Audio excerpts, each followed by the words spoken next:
Hello, everybody. Welcome back to the podcast. I hope you've been well in the past few weeks. I actually took a little bit of extra time in between recording these podcasts because I'm planning to put out these episodes maybe every 10 days instead of every week, because I really want to encourage, first of all, not missing any podcasts, but also repeat listening to them as well. As you'll see from today's episode, these podcasts are quite elaborate. They're quite considered on my behalf. I think about what is the most important things that need to be said and what's the best way to explain them and what kind of explanations will organically create the biggest transformation inside of you just by you listening. So I really want to encourage the repeat listening and also not to miss any of the podcasts, where if I'm putting them out every week, those who don't tune in as often might miss some of them, and they are really valuable. And, these are the exact types of talks and lectures that you might find in any of our retreats and paid courses. So I really wanted to give them this space and value, as well as some time for us to discuss the topics in between before the next one comes out. So today's episode is inspired by a question that came on retreat a few weeks ago, which was something around the lines of, how do we cultivate peace and happiness inside the body and the joy of smiling and the joy of stretching when I'm experiencing chronic pain and it feels like my body's trying to kill me? So it was a quite intense question. And this has also been quite relevant for me in the past few months, where I've been experiencing also a chronic condition with a lot of discomfort and a lot of uncomfortable symptoms such as nausea and migraines and fatigue, where it really doesn't feel good to be inside the body.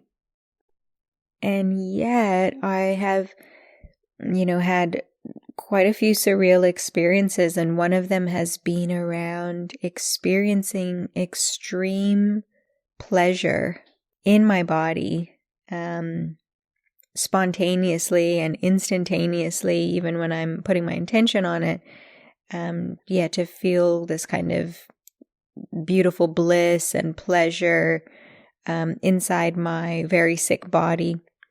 And then I also popped up a poll in our Facebook group to just see what people wanted the next topic to be on for the podcast, and the topic about cultivating pleasure even when I don't feel good was the overwhelming winner. So that's what we're going to have a chat about today.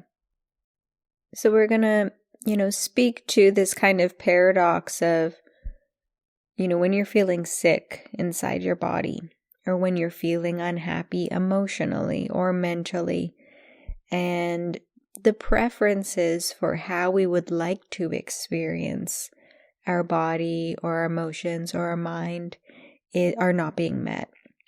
And that is a very unhappy. We're designed to not feel good when our preferences are not being met, so that we actively seek to regain, balance and come back to preferences, which, from a biological standpoint, are usually these preferences that will ensure better our survival and our well-being. So right away, there should be a little bit of an alarm bell that, okay, well, these preferences and the feelings of not being happy are somehow advantageous and beneficial. And do we really want to override them? And do we really want to have these organic, natural feelings of not feeling well and not feeling happy, and suddenly and try to override them to just feel happy and be positive? And there is a whole, discourse nowadays about toxic positivity, that can simplify our experience to say, hey, look, stop all of those emotions. Why don't you just be happy? What you ultimately want is to be happy. So why don't you bypass and neglect those emotions that are unhappy and cultivate ones that feel better? And, that kind of teaching is criticized. And I think it's rightly so criticized because of the simplicity of it. And some of these kind of spiritual teachings and personal development phrases oversimplify the complexity of what needs to be allowed for and accommodated and negotiated really in our individual human experiences. And it takes something that sounds quite spiritual and loving and actually rigidifies it, makes it more yang, makes it more linear, and reduces it can have an effect. It very often has an effect of reducing our diverse, complex human experience, our humanity, our heart, our depth, and reduces it into something that's quite simple and linear. And that is fine as a kind of sentiment, as a kind of message.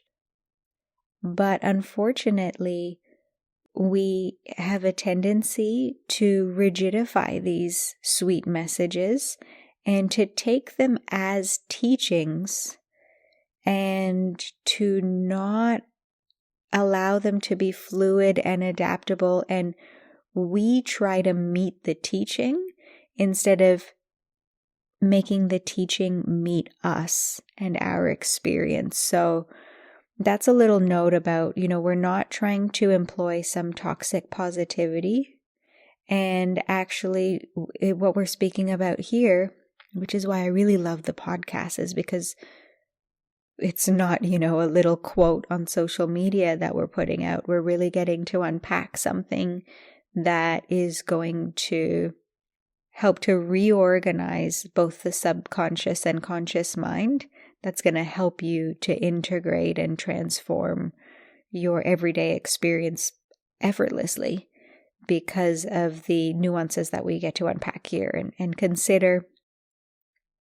So here we want to be aware of the nuance of this consideration, that we want to both completely feel, acknowledge, deeply accept, and, participate with and listen to the messages of discomfort, dis-ease, unhappiness that are present. And also, we don't want to fake positivity. But what I'm going to be speaking about today are different ways that we can cultivate positivity so that you are not fully identified with either of the positions, and there's more of a freedom. This is the biggest, really the biggest consideration for us, the biggest consideration whenever we speak about suffering. It's the lack of freedom to choose the way we want to think and feel. And, there's this kind of toxic positivity or toxic personal development message that every single one of us gets to choose our behavior. We get to choose our responses. We get to choose our thoughts every day. It's a choice and make it and stuff. And actually that's, as we know from our experience, it's completely incorrect that is a fact, but that is something actually, it is a skill that can be cultivated.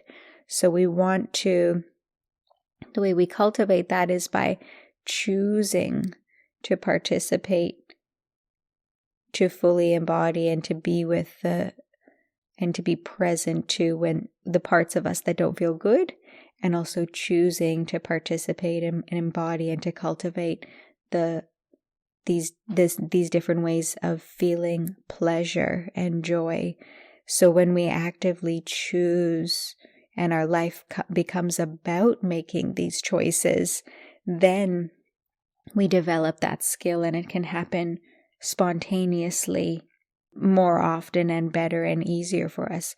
And that's really the opposite of suffering, is having the freedom to choose how we want to think, act, feel, and behave, which is act. So that's all side notes about, we do want to cultivate the choice and the awareness around our pain. But that's something separate. And that is the topic of other episodes about how to be present to discomfort as a way to empower yourself, heal yourself, and resolve those issues. So actually resolving our suffering instead of waiting for the charge of it to simmer down and the trigger to be ever more present. So actually resolving our suffering is another episode, but here we are interested in cultivating happiness and the experience of joy and pleasure inside of our body. Because that is, of course, what we want to experience most is as happiness. It's our system wants that experience, and also the experience of happiness and positivity and pleasure is also a tool for healing and for resolving and for getting more clear and getting more healthy and getting more connected. So being positive is not just something we want to experience. Which, it kind of just seems a little bit hedonistic that we would be cultivating it just because I want to experience it. But actually it has a very strong utility, which is that it is such a powerful support for all the other worthwhile, in quotes, pursuits that we want to cultivate in our life, like our health, well-being, connection, awareness, and the way that we support our community. It is through this vibrancy and this energy of positivity, connection, aliveness, and being in joy. So I've got two things to share with you today. One is going to be a philosophy, and then I'm actually going to break this up into two parts. And next week, and now totally going against what I said, because we'll put this out 1 week later, so you can have part 1 and 2 quite close to each other and bounce back and forth between them. But then I'm going to provide some tools. So first the theory and then some practice. So for those who love philosophy, buckle up. And for those who are not so philosophical minded, well, you're going to have to sit through this before you get the tools. So let's start with some philosophy about pleasure. And I actually want to start with some esoteric philosophy. If we consider the esoteric and the tantric and the non-dual types of philosophy, especially the tantric Shaivism, which consider that the reality is actually 3 different types of experiences. So reality means what you can experience. So you're experiencing a reality right now. And according to the tantrics, the reality can be experienced, or it exists as 3 different levels. The first is the level of the personal. The second is the level of the universal. And the third is the level of the transcendent. So Shiva, Shakti, and then our individual experience. And you may have heard in quantum physics that there's this observer effect, that the reality changes depending on who is perceiving it. So depending on, and we know this from many other contexts in our life, that depending on how you look at something and who you take yourself to be when you experience something will completely change your experience of that situation and reality. And what that means is that in any moment, we can experience our reality as a person. So I'm a person experiencing whatever you're doing right now. You're listening to this podcast and you're doing something. You can take yourself to be a person who's doing that, which is an individual mind-body organism. You can take yourself to be the universe experiencing your situation right now. And you can take yourself to be the transcendent, which is pure being. So you feel yourself, actively feel yourself as presence and being, experiencing whatever mundane situation you're in. And this is the reason we can experience ourself on all of these three levels, is because we actually are all of these three. We are a person. We definitely are an individual mind-body organism. That reality exists. And we are the universe. Of course, we're the universe. We're made up of the universe. We're not separate from the universe. We're a product of the universe. We're 100% this universe. So we are also the universe, and we can feel ourselves as a universal components, as universal constituents, as a universal presence or energy that is experiencing. So we can recognize that part of ourself as us as we experience. That's our identity when we experience the moment. Our default is obviously personal. And then we're also being. We're also existence. We exist. So that's also one of our layers or our dimensions of our being, is a formless existence. And of course, connecting to that in a philosophical but also in an experiential way is the whole domain of our awakening practice. And those of you in WA or Australia, you might know that we now have silent retreats that are only about awakening. So that is coming up in October 2022 for those that want to go more into embodying what that is, so that you have more access to it, the being and the transcendent. So before I go into talking about the different tools of cultivating pleasure when we're not, necessarily feeling good, I wanted to speak to that there are these three levels of pleasure. Actually, pleasure is so worthy of our conversation because it is a bridge between these three experiences. We can experience pleasure on a personal level, right? You've felt that. It's through the senses. It's through your mind. It's through your preferences getting met, through your outcomes being satisfied and satisfactory, through your biology, through your body. You felt pleasure, right? And that is on a personal level. So that's one experience of pleasure we can cultivate with our different tools. But also, pleasure is more than just an experience of our senses and our body, although that's where it can start and stop, and it's amazing. It can be absolutely blissful just on a personal level, but really it borrows from its wider body of existence that pleasure is an energy as well, that you could conjure up purely with your imagination.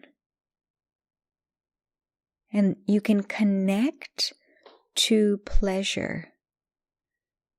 So in that way, we're not seeing that our personal experience, whatever we're experiencing personally, isn't creating pleasure.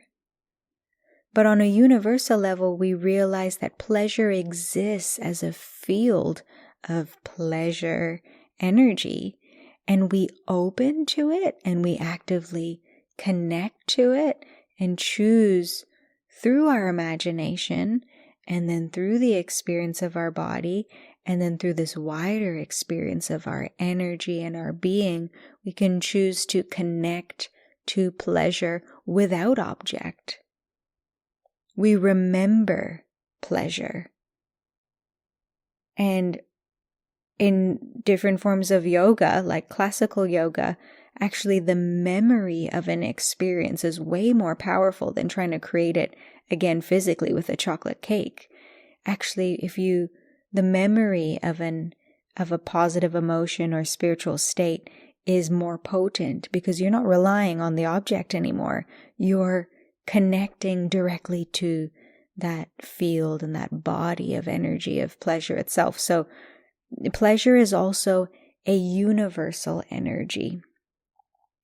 And then finally, pleasure is a personal and a universal experience, but pleasure is also the experience of nothingness or of being. So pleasure is also an experience of the formless reality.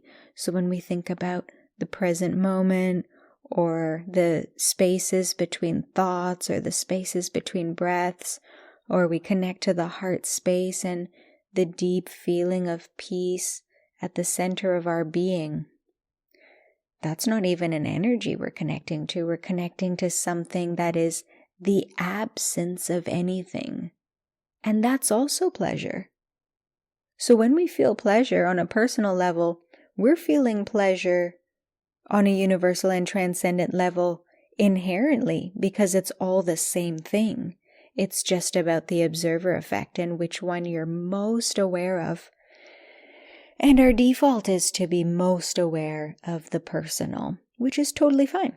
But I just wanted to give you this background info before we go into the techniques that pleasure is a wide body of experience, a wide body of work to cultivate that is not, that the poll came back so overwhelmingly like, okay, show us how to cultivate pleasure when I don't feel good. I don't get it. I don't feel good. How am I supposed to feel good? So that kind of pointed to me that this would be a good understanding that there's something much wider to be cultivated here. And I look forward to sharing more about some tools and techniques of how to cultivate and connect to this body of pleasure in our next episode. Thank you for listening. And as always, head into the Facebook group and comment on the thread and the post about this episode. I would love to hear your thoughts about it, and I look forward to sharing more with you next week. Thank you for tuning in to the Functional Spirituality Podcast. If you enjoyed the show, make sure you subscribe by pressing the plus button on iTunes or the following button on Spotify. This is going to ensure that this resource is available and top of mind when you most need it. So please subscribe now.